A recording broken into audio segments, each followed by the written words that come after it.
Hi, I'm Michelle and this is Michmash. It has been a while. I wanted to just make a video to get back into the swing of things because it's been a few months, I think. I'm here, I'm well, I've been in a reading slump and I've been really busy with over the holidays and stuff, and then I haven't been busy and I just haven't felt like making a video, but I felt like it today, so here I am. So in January, I read Did You Ever Have a Family by Clegg. And this is a story of a woman whose entire family dies in a house fire the night before her daughter's supposed to get married. And it's really, really sad. And, a lot of different perspectives in this book, and I really enjoyed that part. I think I was slightly disappointed. I think I had my expectations a little bit too high, and I had read somewhere that the ending was really crazy and it didn't blow my mind. But I did really enjoy this. I feel like I'm really close. I'm gonna back up a little bit. But I did really enjoy this. It's an interesting story about grief and an interesting story about other people handle other people's grief, I think. And just like a family drama, I guess. It was interesting and it was good. I gave it 4 out of 5 stars. Getting back into the groove. The next book I read was The Twilight Wife, and I won this on Goodreads. I've started kind of trying to go on every week and enter the giveaways that are ending soon. And I've already won 2, so it's going pretty well. And especially when it's a giveaway, I'm willing to enter giveaways of books that I might not normally read because it's a free book. Why not? So anyway, this is it's by A.J. Banner, like a psychological suspense book. But so it's about this woman who has amnesia, and when she starts to remember things seem weird about her husband and about the people in this tiny little island that she lives on, and just something is not right.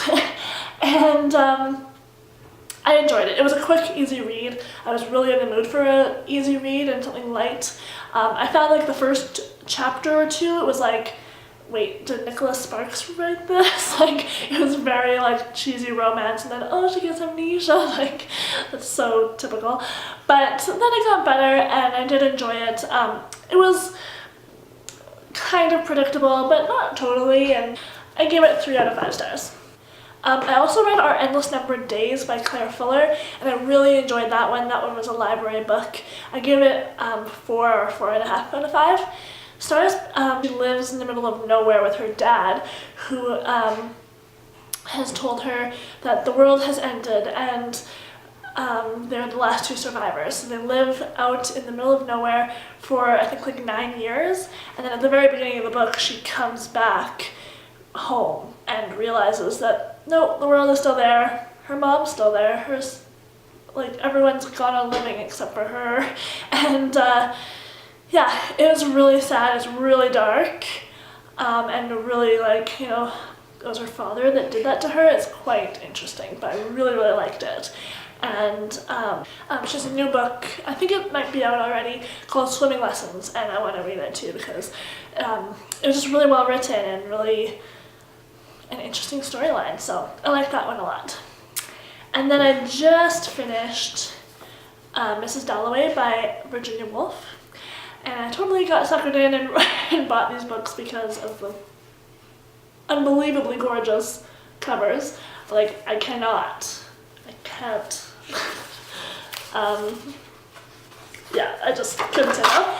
So I knew going into this it's a stream of consciousness type of writing, which I've never really read before, I don't think, and it was a struggle. But so I gave this 3.5 stars out of 5 because I struggled so much, and it is so small and it took me so long to read, which is embarrassing. But it was just hard to figure out who was thinking at the time and who was who and what's going on and which thoughts were the important ones, I guess. But I really once I got into it near the second half, I went a lot faster and I really was enjoying it. And there was a lot of lines that I was like, oh, that is beautiful, that is so observant, and like lines I want to underline. And I really think I need to read it again, because on a reread I would be less concerned about plot, less concerned about who's who, and I would understand what I need to know, I guess, and I'd be able to like focus on the writing more, which is supposed to be the focus. I'm just bad at that. So I liked it and I really want to read it again. I think I'll like it more on a reread. But I'm glad to have finally read that, because that's quite a classic, I think. So currently I am reading, quickly, Animal Farm by George Orwell. Orwell is getting very popular these days. But I decided to read Animal Farm because I hadn't read this since like middle school. I can't even remember what grade I read it in for school, like maybe grade 6 or something. If you read it in school, what grade did you read it in? Because I'd be curious to know. But I'm really enjoying it again. I kind of think I remembered most of it, but there's definitely parts that I'm like, oh yes, yes. I'm like just about halfway through that, but it's only 100 pages, so I'll probably be finishing that. Frickin' hope so this weekend. And then I'm also kind of reading slowly this book I bought myself on a whim after Christmas, the little book of Hygge, The Danish Way to Live Well by Meik, Wking. And it's just a really pretty book with like pictures, pictures and drawings and like things to inspire me to make my home look nice and light a candle every so often. I like that. My boyfriend makes fun of me for it. He likes to say that Hygge is Danish for bullshit. So, I cut my hair. I bought a whole bunch of books recently, and I'm gonna do a haul, I think, once they all arrive. And they're all classics. And as for like goals for 2017, I really want to read more classics. I want to read some more bigger books. I still set my goal at 52, which I had as last year, and I did make it. I think I read 54 books in 2016, which was great. It's the most I've ever read, and I was super excited about that. I want to read similar this year, although I'm off to a bad start. But I also want to read longer books, so it might not be the same number, but I'm okay with that. I did film a November wrap-up a while ago, but I never even looked at the footage, so I might edit it and put it up.